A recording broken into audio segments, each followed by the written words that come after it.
Welcome welcome welcome दोस्तों, एक बार फिर से स्वागत है आपका मेरे YouTube चैनल शिव भारद्वाज पे। हम बात कर रहे थे गोदान की, जो कि मुंशी प्रेमचंद का एक बहुत फेमस उपन्यास है।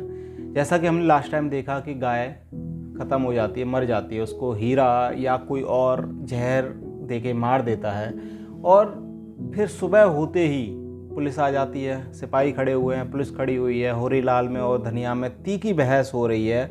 होरीलाल कह रहे हैं कि कहीं से सांप चारा चर के आई थी, कुछ ऐसी जड़ी बूटी खाई आई जिससे मर गई है। लेकिन धनिया का कहना था कि ये अपने भाई को बचाने के लिए झूठ बोल रहे हैं, ऐसा नहीं है। तो वो कहती है कि अच्छा तुम ऐसा बोल रहे हो तो एक बात बताओ, तुम गोबर की कसम खाओ कि हीरा ने इसको नहीं मारा। वो कहता है कि हाँ, मैं गोबर की कसम खाता हूँ। वो इसलिए ऐसा कह रहे थे क्योंकि होरी को पता था कि अगर मैं सच बोलूँगा तो कहीं ना कहीं इसमें घर का नुकसान है, मेरे परिवार की नाक नीची होगी, हीरा की जो भी ज़मीन है वो सरकार के द्वारा हड़प ली जाएगी और उसको जेल में डाल दिया जाएगा। इससे क्या होगा, इससे परिवार टूट जाएगा और नाक मेरी ही कटेगी क्योंकि मैं बड़ा भाई हूँ। तो होरीलाल वो उस तरीके से सोच रहे थे, लेकिन धनिया को था कि नहीं, मेरी गाय क्यों मार दी है। होरी अपनी जगह सही थे और धनिया अपनी जगह सही थी। उसके बाद में फिर गांव के जो पंडित जी थे, ठाकुर साहब थे और राय साहब के जो मुंशी थे, वो आते हैं। आकर के होरी से कहते हैं, होरी ये क्या करवा रहे हो यार, गांव की इज्जत के सवाल है, तुमसे डेली ये थाने के चक्कर लगवाएगा पुलिस वाला, इसे 100-200 लेके छुट्टी करो। कहता है महाराज इतना कहाँ है 100-200 रुपये, एक आध रुपये होगा, वो भी धनिया के पास होगा। ऐसी सिचुएशन में तो धनिया बिल्कुल भी पैसा नहीं देगी। तो वो कहता है महाराज आप बचा लो मेरे को कैसे भी करके और इससे छुटकारा पाओ, आप जो बोलोगे हम उतने में राजी हैं। उसके बाद में गांव के ये एक पढ़े लिखे इंसान आते हैं। वो कहते हैं अरे 100-200 बहुत ज़्यादा है, 20-30 रुपये दे करके छुट्टी करो, इसको ज़्यादा नहीं लेगा। वो कहता है कि तो आप ही जाके बात कर लो। पंडित जी कहते हैं आप ही जाके बात कर लो, और ये बात ध्यान रखना उसके साथ वो अकेला नहीं, उसके साथ में सिपाही भी हैं और ये तो देखते ही हैं ये मौका कि भाई कैसे भी करके हमको लूट का मिले। इतने में पुलिस वाला कहता है कि हमें हीरा की घर की तलाशी लेनी पड़ेगी। कहता है कि तलाशी क्यों लूँगा भाई, तलाशी लेनी पड़ेगी। तो वो होरी इसमें परेशान हो जाता है कि ये तो ज़्यादा मामला बिगड़ता जा रहा है। तो पुलिस वाला कहता है हीरा की वाइफ से कि कहाँ है हीरा, बुलाओ उसको हीरा को। कहते साहब हमें नहीं पता, तड़के ही लाठी लेके कहीं निकल गए, हमें नहीं पता कि वो कहाँ गए हैं। क्या तो अच्छा ये बताओ कल रात को वो कहाँ था। कि वो शोभा भैया के यहाँ गए थे किसी काम से, तो शोभा भी वहीं खड़ा था। तो शोभा से पूछा कि भाई वो तुम्हारे यहाँ आया था। कि हाँ आया था। कि क्यों आया था। कि वो खुरपी लेने आया था। खुरपी लेने आया था, वो एक तीखी चीज़ होती है जिससे हम गार्डनिंग करते हैं, जिससे कुछ खोदते हैं, वो खुरपी बोलते हैं उसको, कि वो लेने आया था। इतने में धनिया उछल के कहती है कि देखो मैंने बोला था ना, खुरपी लेने आया होगा कोई जड़ी बूटी खोदने के लिए, और वही गाय को दे दी। तो पुलिस वाला उसको हड़का देता धनिया को, जितना पूछा जाए उतना जवाब दो, ज़्यादा मत बोलो। फिर गांव के वो पढ़े लिखे इंसान आते हैं पुलिस वाले के पास, उसे मनाने की कोशिश करते हैं कि साहब ये है वो है, गरीब आदमी है। फिर वो दोनों लोग हंसते हैं और वो वहाँ से चले जाते हैं। अब चले जाते हैं इन द सेंस ये कि जो होरीलाल हैं वो कर्जा लेते हैं पंडित जी से और पुलिस वालों को बांट देते हैं। जो उसकी फसल होती है वो खरीद लेते हैं सारी, जैसे कि 200 रुपये की फसल है वो 100 रुपये में खरीद लेते हैं पंडित जी, और वो सारा क्या करते हैं उसको पुलिस वालों को दे देते हैं। कुछ पुलिस वालों को देते हैं, कुछ अपने पास रखते हैं। तो इस तरीके से ये गाय की कहानी यहाँ पे ख़त्म हो जाती है।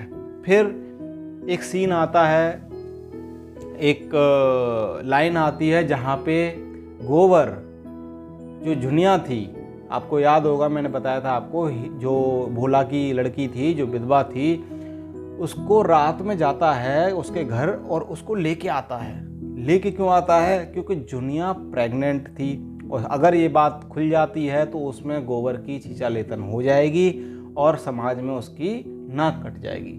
गोबर जाता है धीरे धीरे धीरे धीरे उसको लेने के लिए। जुनिया अपने घर से कपड़े की पोटली लेकर के बाहर निकल आती है। गोबर कहता है तू ले आई ना। कि हाँ मैं ले आई, लेकिन मुझे को बहुत डर लग रहा है, मैं नहीं जाना चाहती। गोबर कहता है कुछ नहीं होगा, मेरे बापू ना बहुत अच्छे इंसान हैं, वो रख लेंगे। माँ थोड़ी सी तीखी है, थोड़ा सा कुछ बोलेगी लेकिन सुन लेना, कोई बात नहीं है, चल तू मेरे घर चल। वो भगा के अपने घर ले आता है। जब वो अपने घर लाता है तो गोबर कहता है अगर मैं पहले जाऊंगा तो माँ मारेगी मेरे को बहुत, एक काम कर तू पहले जा, तू उनके पैर पकड़ियो, तब तक मैं आ जाऊंगा पीछे से और सब मामला शांत हो जाएगा। होरीलाल खेतों पे होते हैं, जो फसल को रखा रहे होते हैं वहीं पे वो सोते हैं। जब झुनिया पीछे से जाती है और वो जा कर के धनिया कहती है कौन है, कि मैं हूँ, और वो जा कर के पैर पकड़ लेती है और इतने में गोबर वहाँ से भाग जाता है। वो भाग के कहाँ जाता है, जहाँ पे होरीलाल है, क्योंकि उसे पता था कि जो मेरी माँ है, जो धनिया है, वो कहाँ भागेगी, वो होरीलाल के पास भागेगी और वो बोलेगी कि भाई ऐसे ऐसे बात हो गई है, वो भगा लाया है किसी लड़की को। और वो वहाँ पे आ जाती है। धनिया ऐसा ही होता है, धनिया आती है होरीलाल के पास और जगाती है कि अरे सुनते हो जी, सुनते हो कि हाँ क्या हुआ, कि गोबर ने बहुत अनर्थ कर दिया आज। कि क्या अनर्थ कर दिया, कि वो भोला की लड़की है ना झुनिया, उसको भगा लाया। कि भगा लाया, कैसी बात कर रहे हो तुम, ऐसा नहीं कर सकता हो। कि अरे वो लड़की वहाँ पे बैठी हुई है घर पे, रो रही है वो, कि ये तो बहुत गलत किया। और गोबर सारी ये बातें सुन रहा होता है। और होरीलाल कहते हैं कि ये मेरे सामने हो ना तो इसको तो मार दूं, ये तो अच्छा हो। धनिया कहती है ये तो अच्छा होता कि मैं बाज ही रह जाती, मेरे लड़का नहीं होता, आज इसने बिरादरी में मेरी नाक कटवा दी। होरीलाल आते हैं घर पे, देखते हैं कि झुनिया वहाँ पे बैठी हुई है और जैसे ही वो उसके नज़दीक आते हैं वो उसके पैर पकड़ लेती है कि दादा मेरे को माफ़ कर दो, और ऐसे ऐसे गोबर मेरे को भगा के लाया है, उसने बहुत कमिटमेंट की थी मेरे से बोला था कि तू घर के अंदर चल, मैं आता हूँ पीछे से, मेरे बापू कुछ नहीं कहेंगे। कहता है कहाँ है लेकिन वो गोबर, कहते पता नहीं, मेरे से तो बोला था कि तू चल मैं आता हूँ।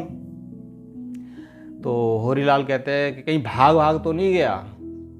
अब धनिया कहती है पता नहीं, शायद हो सकता है कहीं वो भाग गया हो। अब वो कहता है चलो ठीक है, अब तुम सुबह देखते हैं क्या करते हैं, अभी यहाँ पे रात में रुको, अभी रात में निकालना ठीक नहीं है घर से।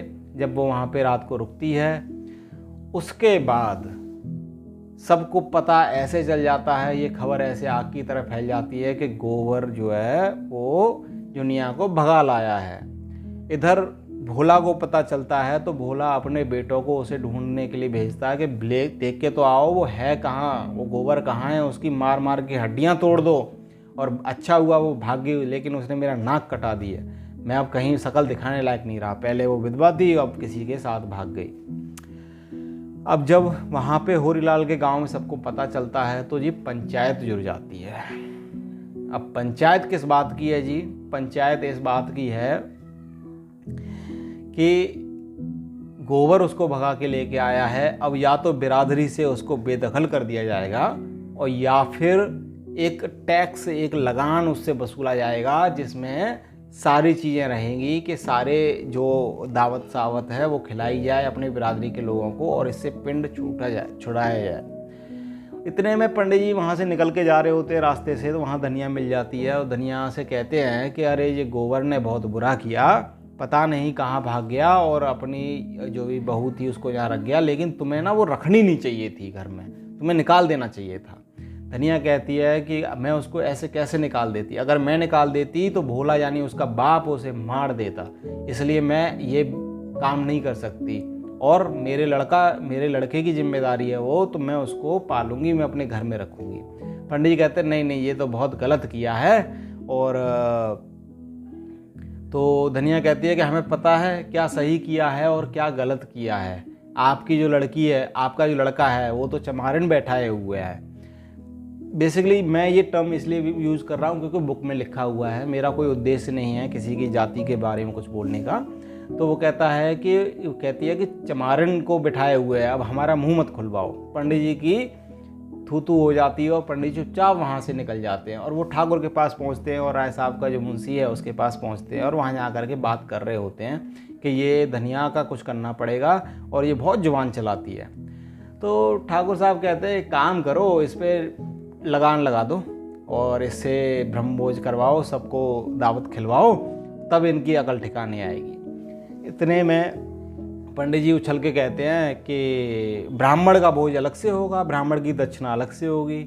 तो ठाकुर साहब कहते हैं कि ये पंडित, ये ब्राह्मण अपना कोई भी मौका नहीं छोड़ता। और इतने में वो हंसते हैं और फिर उसके बाद में पंचायत के लिए ढिढोरा पीट देते हैं। इसमें पंडित जी ये भी बोलते हैं कि क्यों ना हम राय साहब को भी खबर कर दें इस बारे में। तो उनका जो मुंशी है वो कहता नहीं, राय साहब को क्या बताना है, उनको मैं टेक केयर कर लूँगा, उनके कोई दिक्कत नहीं है, मैं संभाल लूँगा। क्योंकि कोई पंचायत जोड़ने से पहले राय साहब की परमिशन लेना जरूरी थी क्योंकि वो जमींदार थे वहाँ उस गांव के। पंचायत जुड़ जाती है, सब लोग बैठे हुए हैं। हीरा होरीलाल ऐसे करके हाथ जोड़ के खड़ा हुआ है और वो रो रहा है। वो कह रहा है मेरे पास कुछ नहीं है, मेरा सब कुछ गिरवी रखा हुआ है, मेरा खेत गिरवी रखा हुआ है, मेरी फसल आप लोगों ने ले ली, अब तो मेरे पास कुछ भी नहीं बचा। तो पंच कहते हैं कि ये काम तो पहले सोचना चाहिए था ना। तो धनिया कहती है कि आ जाओ, कौन सा आएगा, मैं तो किसी को एक दहली देने के लिए तैयार नहीं हूँ, मैं क्यों दूँ, मैं ऐसा क्या कसूर किया है, मैंने तो एक इंसान की जान बचाई है, मैं क्यों ऐसा करूँ। बात हो ही रही होती है कि रूपा पीछे से दौड़ती हुई आती है और वो धनिया से कहती है कि माँ जल्दी चलो, भाभी बुला रही है, भाभी को बहुत ज़ोर से दर्द हो रहा है। यानी उसकी डिलीवरी होने वाली थी। फिर वो वहाँ पे लिखा हुआ है कि वहाँ पे उसकी डिलीवरी होने वाली है, सब लोग उतावले हैं, सब लोग बैठे हुए हैं। और होरीलाल, क्योंकि भाई अब कुछ ना कुछ तो जुगाड़ करना पड़ेगा, बिरादरी में रहना है तो, और बिरादरी वालों की माननी पड़ेगी, पंचायत की माननी पड़ेगी, पंचों की माननी पड़ेगी। तो वो ठाकुर साहब के यहाँ चले जाते हैं और अपना घर गिरवी रख देते हैं। वो साइन कर देते हैं कि चलो मैं 100 रुपये में इसको गिरवी रखता हूँ अपने घर को, और पंचायत को ये पैसा दे देता हूँ, ये भोज कराए या जो भी करना है वो करे, और मेरे को लेकिन बेदखल ना करे। उसके बाद में ठाकुर साहब कहते हैं कि ठीक है आप जाओ, आपका हमने ये ज़मीन रख ली है और इसके जो पैसा आएगा उससे हम सब लोगों को भोज करा देंगे और आपको बेदखल नहीं करा जाएगा जाति से।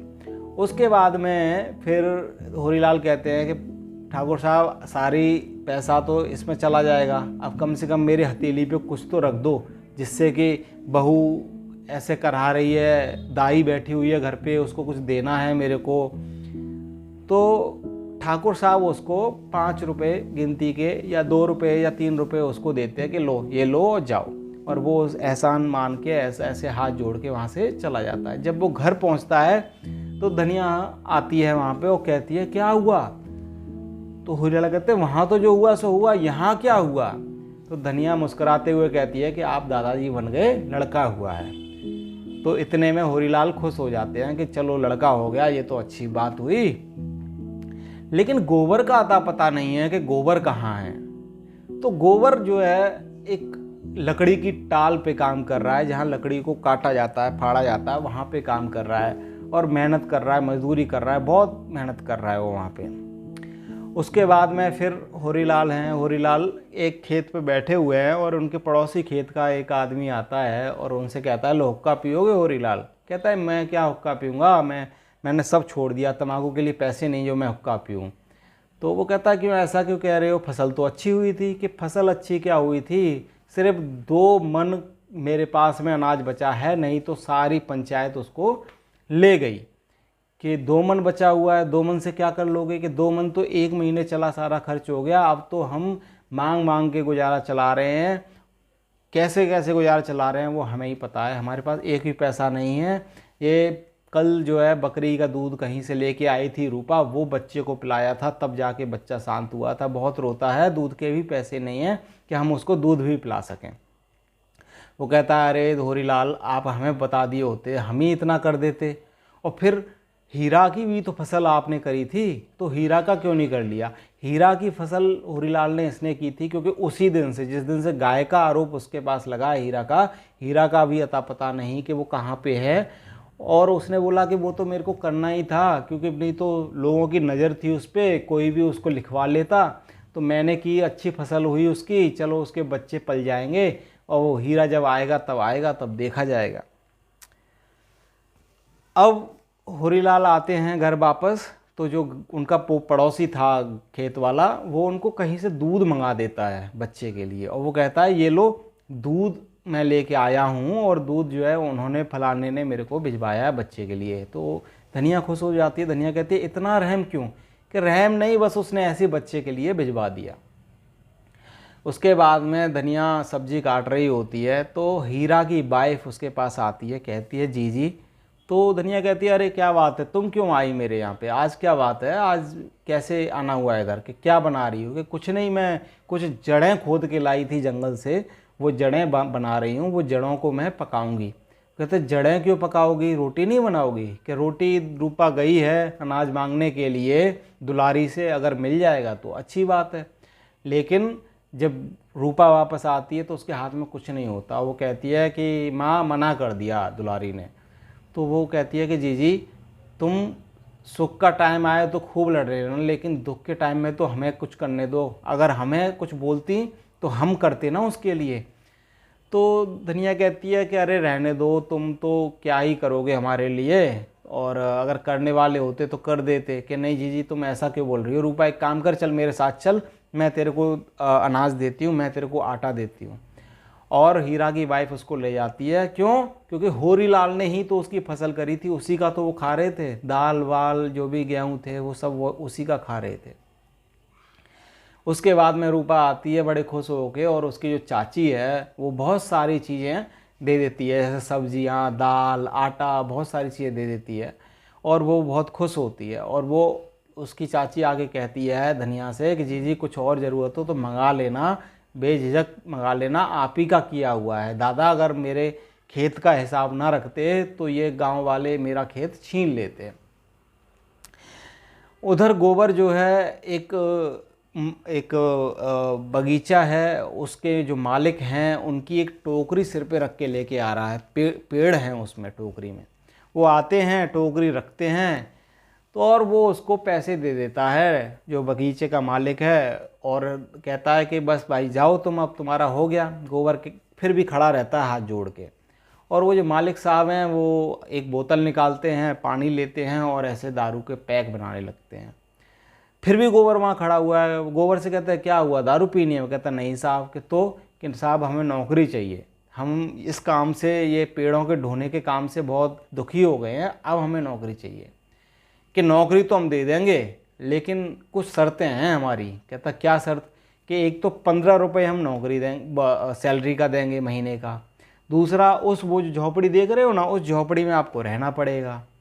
तीसरी चीज़ कि अगर महीने में कभी भी हमें पैसे की ज़रूरत पड़ गई तो आप हमें पैसे दोगे उधार। कहता है कि साहब मैं आपको कैसे उधार से दे सकता हूँ? कि नहीं, बात ऐसी है कि कभी कभी क्या होता है, हमारे पास पैसे खर्च हो जाते हैं, दारू के लिए पैसे नहीं होते, तो हमें पैसे की ज़रूरत होती है, तो आप हमें पैसे दोगे तो हम नौकरी पे रखेंगे, नहीं तो हम आपको नौकरी पे नहीं रखेंगे। और कहता है साहब कोई बात नहीं है, आप ही का पैसा है, आप ले लेना, होगा तो हम देंगे। कि होगा मतलब क्या है? क्यों नहीं होगा? तुम्हारे पास दारू वारू पीते हो क्या? कि नहीं दारू नहीं पीता। कि नहीं दारू नहीं पीते तो ज़रूर तुम्हारा बचेगा। चलो कोई बात नहीं, कब से आओगे? कि कब से क्या, हम तो अभी से तैयार हैं, हम अभी से रह लेंगे। और वो ऐसे करके गोबर को नौकरी वहाँ पे मिल जाती है। दोस्तों ये जो कहानी चल रही है, आप इसमें देख रहे हो कितना स्ट्रगल है, कितना, क्योंकि एक होरी लाल है, वो घर की भी सोच रहा है, वो भाइयों की भी सोच रहा है, वो इतना सब कुछ कर रहा है अकेला होके। उसकी उम्र भी उस तरीके से हो गई है कि वो 45-50 वर्ष का हो गया है। एक नाती भी है, उसकी भी जिम्मेदारी है, छोटा है वो, बहू है, 2 बेटियां हैं, एक वाइफ है, बेटा है, उसका अता पता नहीं है। आप देख रहे हो किस तरीके से वो समाज से लड़ रहा है। उसका सब कुछ गिरवी रखा हुआ है, उसका घर, उसका खेत, उसकी फसलें, उसके जो सिर्फ 2 बैल हैं वो केवल उसके पास हैं। तो आगे क्या होता है कि आगे दूसरे दिन होरी लाल घर पे होते हैं और बाहर से आवाज़ आती है कि होरी है क्या? कि हाँ होरी घर पे हैं, लेकिन ये है कौन? धनिया निकल के आती है तो देखती है कि सामने भोला खड़ा हुआ है। तो भोला सोचता है कि शायद ये अपनी लड़की से मिलने आया है। तो वो कहता है कि अरे आप क्या जुनिया से मिलने आए हो? कि मैं जुनिया से मिलने नहीं आया, मैं होरी से मिलने आया हूँ। तो वो कि होरी कहाँ है, होरी को बुलाओ। तो होरी आ जाता है कि जी बोला बोलिए। कि जी तो बहुत कुछ हो गया, लेकिन एक बात बताओ, हमारे गाय के पैसे कब दोगे? वो कहता है जी देखो हम, मेरे पास तो गाय के पैसे हैं नहीं हैं। कि अरे ऐसे कैसे नहीं है, आपने उधार की गाय ले ली, ऊपर से तुमने मेरी लड़की को अपने यहाँ पे रख रखा है।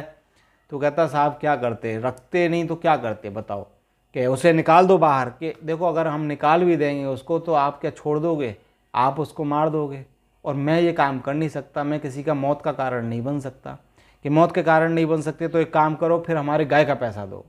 तो रियल कहते हैं मेरे पास गाय का पैसा तो है नहीं, अब आपने जो करना है वो आप कर लो, मैं तो ये खाली हाथ बैठा हूँ, जो आप ले जा सकते हो मैं यहाँ से वो ले जाऊँ। कि तो अभी हम कहें कि हम तुम्हारे बैल खोल ले जाए तो रियल कहते खोल ले जाओ। भाई क्या करोगे, तुम्हें जो करना है वो तुम करो। तो धनिया आती है निकल के, और जो उसकी लड़की होती है झुनिया, वो बात सुन रही होती है चुपके से। तो धनिया उससे झुनिया से कहती है क्या कह रहे हैं ये, कि कुछ नहीं बैल खोलने की बात कर रहे हैं, कि अरे हाँ हम बैल खुलवाएंगे अभी। तो वो निकल के आती है धनिया गुस्से में और कहती है कि आपको बैल लेके जाने हैं, तो सुनो तुम इनको बैल दे क्यों नहीं देते, ये ले जाएंगे बैल। तो भोला कहता है देखो देखो मेरे से जुबान मत लड़ाओ, मैं ले जाऊँगा बैल, कि हाँ ले जाओ जाओ, जो आपको करना है आप करो। और भोला उठता है और ले जाता और जाता है और बैल खोल लेता है। जब वो बैल खोलता है इतने में ही जो झुनिया होती है वो आती है, आकर के उसके पैर पकड़ लेती है कि पिताजी हम चले जाएंगे यहाँ से, आप जैसा कहोगे हम वैसा करेंगे, लेकिन बैल मत ले जाओ। इन लोगों के पास में बैल के अलावा और कुछ है नहीं करने खाने के लिए, कि मुझे मेरे सामने से हट जा, तूने मेरी नाक कटा दी, अब मैं तेरे को नहीं जानता और ना ही तेरे को, तू मेरे लिए मर गई आज के बाद। और वो उसको झटक देते हैं, एक तरफ फेंक देते हैं और झुनिया रोते हुए रह जाती है, और जो भोला है वो बैलों को ले जाता है। तो दोस्तों अब आप खुद सोचिए कि होरीलाल के पास क्या चारा है, मरने के अलावा उसके पास कोई चारा नहीं है, क्योंकि कुछ है नहीं अब उसके पास। जो बैल थे अब वो बैल भी नहीं है। अब आप सोचिए एक मिनट के लिए कि ऐसे में इंसान, जो आजकल के दौर का इंसान है, वो तो मर ही जाएगा, आत्महत्या कर लेगा, लेकिन होरीलाल हार नहीं मान रहे हैं, क्योंकि उन्हें पता है उनके ऊपर जो जिम्मेदारियां हैं 5-5 लोगों की, 5-5 जीवों की। उनका नाती है, उनकी वाइफ है, 2 बेटियां हैं, उनकी वाइफ है, एक खुद भी हैं, फिर भी वो हार नहीं मान रहे हैं। तो हमें कुछ सीखना चाहिए होरीलाल से। आप देखिए वो हर तरफ से विपत्ति से घिरे हुए हैं। तो दोस्तों आज के लिए इतना ही मैं आप लोगों को कहना चाहूँगा। मैं इस कहानी को कंटिन्यू करूँगा, फिर से एक वीडियो आपके सामने लेके आऊँगा, और आशा करता हूँ आप लोगों को ये वीडियो पसंद आ रही होगी। आप लोग कमेंट करके बताइए कि मैं नया क्या कर सकता हूँ इसमें, आपको कैसी लग रही है, किसी चीज़ की कमी है तो वो बताइए आपको, और शेयर और लाइक करना ना भूलिए, उससे मेरे को थोड़ा सा ना मोटिवेशन मिलता है और वीडियो शूट करने के लिए। तो चलिए अगली वीडियो में मिलते हैं, तब तक के लिए नमस्कार।